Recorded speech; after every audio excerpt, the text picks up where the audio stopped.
నిహారిక గారు, yes so బేసిక్గా అందరూ పిఠాపురం ఎమ్మెల్యే గారి తాలూకా అంటున్నారు అండ్ మిమ్మల్ని మాత్రం నేను పిఠాపురం డెప్యూటీ సీఎం గారి తాలూకా అండి. అదే సో ఆ పిఠాపురం ఎమ్మెల్యే గారి అమ్మాయి నిహారిక గారు అని అంటున్నారు. సో ఆ ఫీలింగ్ ఎలా ఉంది మీకు?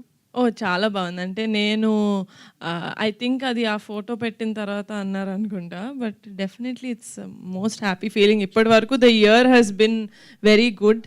So we praying that committee కుర్రాలు సక్సెస్ అయితే దాంతో కూడా the year will be very good.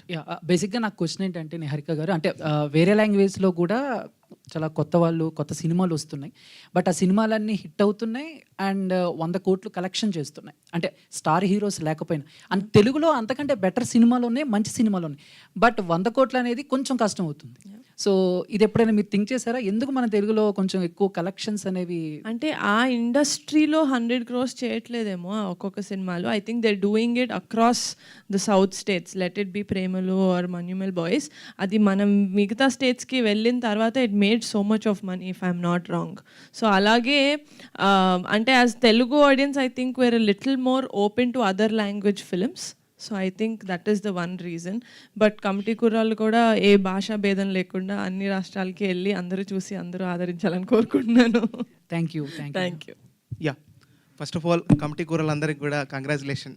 Teaser చాలా అద్భుతంగా ఉంది. ఎస్. సో నిహారిక గారు, అంటే టీజర్ చాలా ఇంప్రెసివ్గా అనిపించింది. ఎందుకంటే చూస్తున్నప్పుడు ఆ సాంగ్స్ 2 సాంగ్స్ కావచ్చు చాలా బాగున్నాయి. ఇంకా సాంగ్స్ కోసం వెయిట్ చేయాలని అయితే ఒక ఇంప్రెషన్ క్రియేట్ చేశారు సో అనుదీప్ గారు. సో అంటే మళ్ళీ రావు, అంటే ఆ రోజుల్లో మళ్ళీ రావు అనే, అంటే అలాంటి సిచ్యువేషన్ అంటే మీకు లైఫ్లో గుర్తొచ్చింది ఏంటి ఆ సాంగ్ వినగానే, ఆ రోజుల్లో మళ్ళీ రావు అన్న? నాకు డెఫినెట్లీ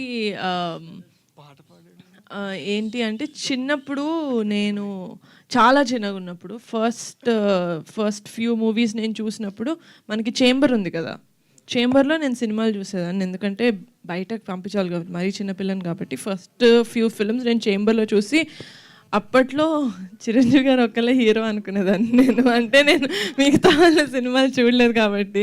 సో కానీ మెల్లమెల్లగా నాగార్జున గారి సినిమాలు, బాలకృష్ణ గారి సినిమాలు, వెంకటేష్ గారి సినిమాలు కూడా రామానాయుడులోను చేంబర్లోను ప్లే చేయడం చూసినప్పుడు ఓకే ఓకే మిగతా వాళ్ళు కూడా ఉన్నారు.